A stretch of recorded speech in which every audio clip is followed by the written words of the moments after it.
I'm delighted to say Jenny Claffey is here. We've been trying to do this piece for about a month. We finally got it together. How are you? I'm very well, thank you. We're looking for the five. What was your criteria here? 5 most exciting, 5 most memorable, 5 most important. Yeah, I suppose most memorable when myself and Jenny have been chatting about this for a few weeks now. So much has happened in tennis in 2022, starting with Novak Djokovic at the Australian Open, which seems like a lifetime ago, and then ending in Roger Federer's retirement and he and Nadal and bursting into tears and everything in between. So most memorable, I suppose, is what we worked off. The tears. The two lads crying, bawling, couldn't look at each other. It's the highlight, isn't it? That actually has to be the highlight, yeah.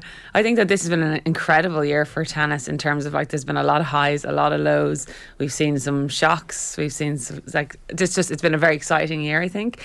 I think my first biggest moment of the year has got to be the retirement of Roger Federer and Serena Williams, and then Ash Barty as well, like saying goodbye to the two of the biggest greats of the sport over the last 20 years. That's a huge loss to the game. There was obviously a lot of publicity about that and who's going to be the stars now come up and coming. But I think, saying goodbye to Roger and Serena has been a big loss in the year. That's my number one moment. Yeah, and it's kind of 1 and 1A because, like, they both are the biggest thing that has ever happened. I think that maybe that's not fair. Serena's way ahead of Federer in terms of the impact in her side of the game. There's never going to be anybody like her. Whereas with Federer, you can at least argue that he was driven to his greatness by the other two at the same time coming along slightly behind him. But Serena is a unicorn. Yes, yeah, she was something special. Like, the Williams sisters came on the scene over 20 years ago and just revolutionised the women's game. They changed how the women's game was played. They brought this power that we hadn't seen on the women's side. Like, players before them, you know, like Seles and Graf, even before them, they didn't play like that. And they came along and just completely transformed the game and dominated for 25 years nearly. And Serena with her 23 Grand Slams that we all talk about, the elusive 24th that she didn't quite get to. But yeah, she transcends the sport, and like, her legacy is going to live on. Williams, she's an absolute amazing athlete and inspiration to so many people on and off the tennis court. We've been asking for documentary recommendations. Is the Williams sisters movie any good? That I haven't seen it. Yeah, I thought it was pretty good. I waited a good while. One of my favourite films of the last 5 years. Oh, really? It's actually one of my favourite sports films ever, I think. Really? I thought it was brilliant. Right. I was nearly I was in tears at the end of it, for sure. Scene at the end where it's like just all comes together. It was amazing. Yeah, it was amazing just to see, like, the sheer determination of her dad, Richard, and like he was making tennis players out of those girls, and he did whatever it took to get them to the top. And yeah, I do think it was actually an amazing insight into what it was like, and a true story, obviously. So it's incredible. Okay, so worth watching over Christmas. Definitely one to watch. Yeah. Okay. Yeah, like another one as well. We had Sinead in there talking about the Untold series and the Marty Fish documentary. So for people who don't know, it's an American player, Marty Fish, who came up at the same time as Andy Roddick, talented but kind of lacked that mentality and was seen as a bit of, kind of didn't take it too seriously, and then completely overnight just changed his mentality and went to the other extreme. And the documentary culminates in him withdrawing from a match with Roger Federer at the US Open because it all just got too much for him, and he basically had a panic attack on court in the previous round. I was chatting about it with you, Jenny, and you saw it as well. Like, what's the difference in the top 100, even 200 players in the world? Is the ability level the same, and is it the mentality that separates? Yeah, definitely. You see that from the girls and guys outside the top 200. Like, it's trying to break into that top 200 is a huge deal in the tennis game. Like, that's where once you get into this kind of top 200, you're nearly breaking into the Grand Slams. Top 100, you start making a living. It's like from there out, it is what separates the players is definitely mentality and that mental strength when you go out to play a match. Like, I remember turning up my first tournament and watching all these girls playing and going, oh my God, everybody here is amazing forehands, amazing backhands, amazing serve. How am I going to win a match? Step onto a match court and it's a different ball game altogether. And you go out and you see, like, you're annihilating girls like Love, and you go out and practice with them the day before and they're beating you in points in the warm-up. And it's just, it is what separates players ultimately, especially in an individual sport. It's all you. And on the day, anything can go wrong. You can be... It strikes me that tennis hasn't yet got good at building the support network around young players coming through in a way that is based on science as opposed to emotion. And maybe the Raducanu experience is feeding into this a little bit, but like, if Marty Fish was a footballer now coming through, the club would go, okay, here's your personality test, here's your strength and conditioning, here's your psychologist, here's everything you need to do to become the best version of you. Now, I'm sure there's football clubs who aren't brilliant at that, but they would see that the return on investment is huge. It just feels like tennis is still kind of random individual, parent-driven or coach-driven, and it's like, oh, well, we've always done it this way and it worked for this one player. Am I wrong about that? Well, yeah, there almost needs to be like a framework of what you need, like, and who you need in your team if you want to be the best. But when you start out, like using my own example, I went on the professional tour and I was only travelling with a fitness trainer at this time, and that was just because he was the boyfriend at the time, so he was travelling with me. And then my coach was here, so you're not travelling with this entourage that you see maybe with the top players. And then as you start to get a bit of traction, you start doing better, you realise, actually, I need a psychologist on my team, and I need another technical coach. And as you go on, then you're only adding what you feel like you need. There isn't like, okay, Jenny, this is Jenny, and she might be a bit weak at this, so we need to employ someone who's going to be good at that. That's not there in tennis. Whereas actually you'd benefit from it much more at the start. Absolutely, yeah. Like the quantum leap you can make from having a psychologist early versus at the stage where you've already made it to a level.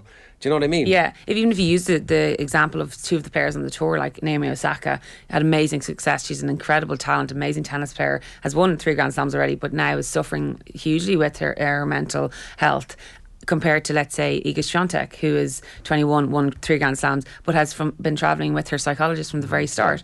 So she's being well protected and she's managing that side of her game. And you can just see, like, comparing those two, like, I know obviously everyone's different, but that there is an absolute benefit to having that. In your experience as a professional, is it an unwelcoming sport? It's a tough sport. Yeah, it's a lonely place to be, and I think like you have to have the right personality almost to be an individual athlete and a tennis player as well. Like it's only you out there, and I use my own example. I was saying to you guys there, like I think I would have been better suited to a team sport, just because I would vibe off people if things weren't going well. Whereas when things are going well, it's all on you. You put it all on yourself. You've nobody to turn to. Like, especially as I said in those early days traveling, you're not with anybody. You could be going to dinner on your own, feeling really bad about yourself, like, and how do you bounce back? Like, you need to have those tools or somebody to bounce off to help you with that. But yeah, it not to say it's an unwelcoming sport, but it is a very tough sport. Did you seek advice from other professionals? Tennis players at the time? Players. No, I figured it out myself that I was going to need, because I remember stark memory of like going out in that first tournament and thinking, what's going to be different about me and all those other girls out there, and then being like, okay, this is just mentality. Between what happens between your 2 years when I step onto a match court is ultimately going to dictate what happens. And my success. And then I remember I came back after playing about 6 tournaments, and I started doing a bit of work with Aidan Moore, and he's actually passed away now, but I was doing a little bit of work with him, and he was great. That was a really beneficial move, step in the right direction. I found that great for helping to get tools to help myself when I'm playing matches and develop this persona of like, I'm Jenny Claffey off the court, but when I step into the court, I'm a different, like my alter ego comes out, and you have to adapt this personality. And that was actually a very strange thing to have to do, because you're Andy Lee talks about the ring walk, where like he's a normal human being and then he gets in the ring and he's a killer. Like, that's you need to do that, because otherwise you're going to get killed. I had this moment of like, I put on my headphones before I warmed up. That was then I'm alter ego Jenny.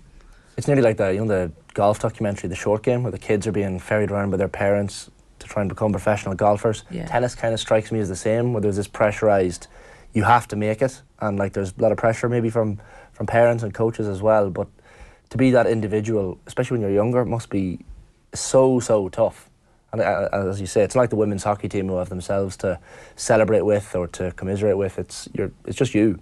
Yeah, and I think that's definitely a part of the game that's not spoken about. As you said, we're a little bit behind in tennis. Like, there is a number of tennis players who have spoken out about the pressures and the difficulties with the individual sport of tennis. That's coming from the media, that's coming from, well, like obviously from yourself as well.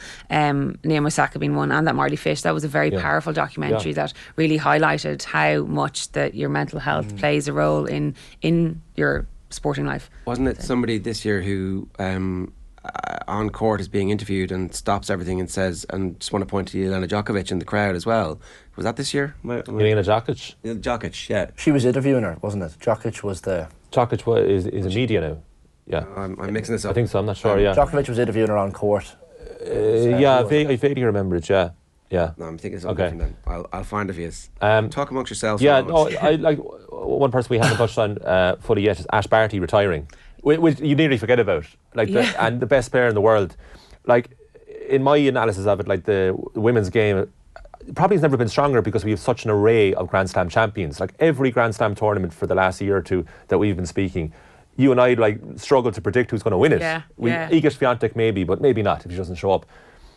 Where's the women's game for you overall at the moment? Does it need a superstar like the big three in the men, or is it good at the moment because there's such an array of talent? Well, I think my number 2 pointer and moment of the year has got to be the fact that we have a star in the women's game. I think in Iga Swiatek now, she showed a bit of her dominance this year once Ash Barty retired, which I will have to go back to on that as well. But she retired, and then Swiatek took over as the number 1 in the world, and then went on this historic 37 match winning streak, won a French Open, and then we were all talking about her, and then she did actually back it up by winning the US Open this year, which was the first time a woman has done that in the last 6 years. Yes. So that's where that kind of gives us a bit of hope that there is a star in the women's game, and there is depth, as you said. Like, we're seeing Jabeur in 2 Grand Slam finals this year. Yeah, I haven't forgotten that one. And then there's a few other stars, like we've seen Caroline Garcia. I was mentioning her to you. She's this French player who we've been talking about for about 10 years, and Andy Murray said, I think it was over 10 years ago, he's like, she's going to be a future world number 1, and it's taken almost till now to see her talent, and she got semis of the US Open, won the WTA finals there, so she's on form. We've Coco Gauff, so there is going to be much more players like Sakari from Greece, Sabalenka, like these players are challenging each week, but I do think we have a star in Swiatek. But does she need a buddy? Because we need to get a rivalry, don't we? We need a rivalry. And Colm, it's going to be a Gauff and Swiatek rivalry over the next. But they played years. each other in the French Open final. Yeah, but I still do think there's a lot more from Gauff, coming from Gauff. Like, she's only 18. Yeah, she's been talking about it for the last 3 years since she beat Williams in and got to the 4th round of Wimbledon 3 years ago, and then she randomly this year got to not randomly, but was number 1 doubles player in the world for about a few weeks, and then she's obviously made the French Open final. Like, only 18, has an incredible game, but I think it's going to be a Swiatek Gauff rivalry. I'm calling it now. 3 years to come. This time last year, if we were doing this, we would have been talking about Emma Raducanu for like the whole thing. Yeah, that's very true. Barely mentioned. Is that just one of those bits where just get a bloody coach, stick with the same coach, have a philosophy, follow the philosophy, or is there something else going on? Yeah, it's kind of that is a bit of a strange one. Like, winning, kind of, as we know, she won from qualifying. She came and won the US Open, and then since then she's actually just hired her 5th new coach in 18 months. Yeah, what's that about? What do you think's going on there with the coaches? I know, but I guess just again from experience, you need to have stability in your team, and you need to have, as you said, like a set group of people who are going to then drive you forward. And if you're chopping and changing all the time, there's something not right there. But aside from that, again, she shot to fame overnight, and then the British press have absolutely built her up and then destroyed her again. So she's having to deal with that pressure and expectation. Again, the mental health side of the game, that's got to be difficult. She's only 18, 19 now, so there's a huge pressure on her shoulders. She's a superb tennis player. Like, her game style is one to match Swiatek, I think. However, she's just not been given the chance to, like, almost, she needs a few years experience on the tour. It would be almost better if she hadn't won the French Open, the US Open, and had the few years, to get more match experience. She hadn't even played on the tour for more than 3 months, I think. Well, she was just in it, yeah. Wimbledon she came through last year, wasn't it? Yeah. But, sorry, you said she's just as talented as Swiatek. I think she has a game to match Swiatek. Like, as in, like, that would be a great matchup for those to play each other. I think she could push Swiatek, but she needs more years on the tour, I think, to get experience. And like, again, in 3 years, 21, 22, like, that's a big... Yeah, plenty of time. Yeah, but, needs to stick with a coach and a fitness program and just decide, and also get healthy. Sorry, it was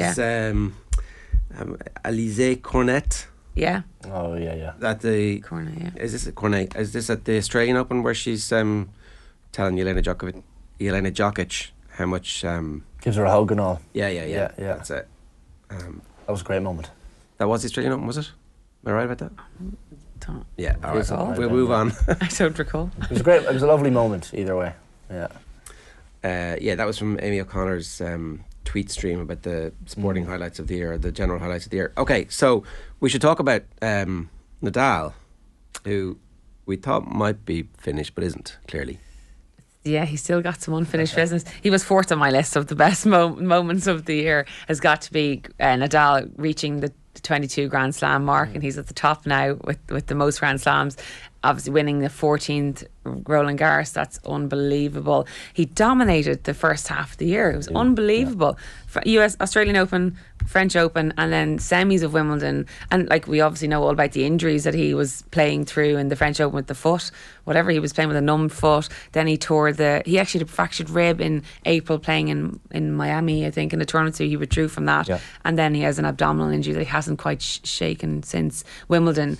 But I think at the start of the year, nobody was thinking Nadal was going to have that kind of success. I think he hadn't played for the last 4 months of last year, and then he came in and won the first 3 tournaments of the year, and then came back from amazing 2 sets to love down the Australian Open final against Medvedev, and then from there, as I said, he's just dominated. And then he's just kind of, obviously injury has now kind of knocked him back, and then he's had the birth of a baby boy. I wonder how his priorities shifting. But again, we can never count out Nadal. Like, what a champion, and he's currently sitting at the top with 22 Grand Slams. Can we really rule him out of winning a 15th Roland Garros next year? No. It goes back to mentality again, like you said. You know, his father and his box at Wimbledon quarter-final against Taylor Fritz were imploring him to retire injured, and he refused to. What is this guy's motivation just to keep on going? That month after month. It goes back to the mentality, doesn't it? Yeah. What is that? Stubbornness.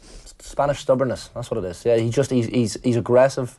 I wonder, was he surprised by what he's achieved at the start of this year? Like, I think the Australian Open. I didn't think I'd be. Yeah, I do think was the match of the year. Like, definitely. Yeah, Daniel Medvedev is, you know, hardcourt outside of Djokovic is the best hardcourt player. Had won the US Open at the end of last year. Yeah. And Nadal, how did he stay in that match, and then how did he win it in the 5th? I remember watching that abroad, and this totally transfixed me. Yeah, but he's just the grit and determination that Nadal has is him and Djokovic are probably on par with that. He's just that will to win. He just will not give up. And as you said, like, his box were screaming at him the whole time in that Wimbledon quarterfinal. I think people feel like Messi they do about Nadal in football and tennis. They just want him to achieve as much as he possibly can before he finishes. Whereas Djokovic has the Cristiano vibe to him, like that he's just trying, you know, his best to be liked. And like, he's incredible Nadal. I think that his mentality is something that it's unmatched. I do think like Djokovic is probably the next best to him, but I don't think we can count Nadal out just yet. I really think he's could contend next year. Yeah, obviously it'll be a slightly trickier Australian Open because Djokovic has made peace with the authorities. I think Djokovic managed to get away with a lot here because he did definitely falsify documents the first time around, like, which, you know, that should have been like lifetime, you can't do that. But anyway, everybody's decided whatever, and he will be back, and tennis has its pantomime villain, and he loves the role, and he's pretty good at it. But we were talking about this before. We're like, he laps it up and he seems to rise to it, but he actually does have the like me personality. Like, he's trying so hard still to win over crowds, yet he can play a match and know that 90% of the crowd are against him and come back and win. Like, I'm dying to see him playing in the Australian Open this year, what the crowds are going to be like. Oh my, it's going to be incredible, isn't it? Because that's what we were saying, if he was going to be allowed to play in January, imagine the crowd reaction. They were hating him last year. I think he really wants to be loved. That's why he broke down in tears in the 2021 US Open final against Medvedev when he lost, because people loved him. That was the biggest victory for him. But then his mentality against Kyrgios, the Wimbledon final, to lose the first set, and Kyrgios was doing well in the second set, Djokovic just didn't panic. Imagine facing that. Yeah, that's what I mean. Again, as you said, the mentality goes back to that mentality of just like, he's just so steely like Djokovic. Like, and you know, I remember he was playing Murray when Murray won Wimbledon, and Murray was 2 sets to love up, and I think he was like 5-4 up or 5-2 up, sorry. So he had a double break in the third set. Murray was serving for it, and he said after the match he knew that if he didn't hold in that game, like, I think there was he had maybe 4 match points or something. He's like, he knew if he didn't hold in that game, he's 2 sets to live up, a double break up in the third, that if he didn't hold, he thought that he'd lose the match against Djokovic. Some mentality like that is just like, to never count yourself out. Like, and I think there's a lot, like, he's 5th on my list for the moments of 2022. Djokovic, the Novak's Djokovic, how he started off the year so politically, and then how he is just this guy who's just not going to go away. He's not going away. He will end up with the most. Like, if it kills him, whatever, he'll do whatever it takes to get there. I think I said last year, one of my first times on the show, I said he's going to win 30 Grand Slams. If it wasn't for this year, I think, you know, and he's 35 now, but he still won Wimbledon this year. Like, in 2021, the season, he won 3 Grand Slams. He got to the final of the other okay, then this year he wins Wimbledon. He's won 18 of his last 19 matches. He won the ATP finals there at the end of November. He's on form in Australia. I think he's going to be the one to beat. Yeah. We're completely out of time. Is there anything we haven't mentioned that was like we should have spent more time on? But Carlos Alcaraz, Oh God, the youngest number one tennis player in the world. Yes, the new star in the men's game. That's what I had to talk about. Like, yeah, that's incredible. He's an incredible talent. He is, he's unmatched. I think he's going to be a real star of the future. Like we've obviously already called that now, but I'm looking forward to a Djokovic Alcaraz rivalry over the next year. What's the over under on how many Grand Slams he's going to win? Alcaraz? Yeah. Over 10, under 20. It's a big spread. I need like a 13 to 15. Okay, let's say I'll say 15. Okay, all right. 15, yeah. That'll be that's a pretty lot. good. That's 14 that to is go. a lot. that's a lot actually, to be fair. Maybe I might. I think Djokovic is more likely to get to 30 than he is to 15. You've said it now, though. That's a big call, actually, Yeah. considering the age difference. Yeah. That's interesting, yeah. Let's Jenny, see. great I may stuff. eat my words. A happy Christmas to you. And you too, guys. Thanks very much.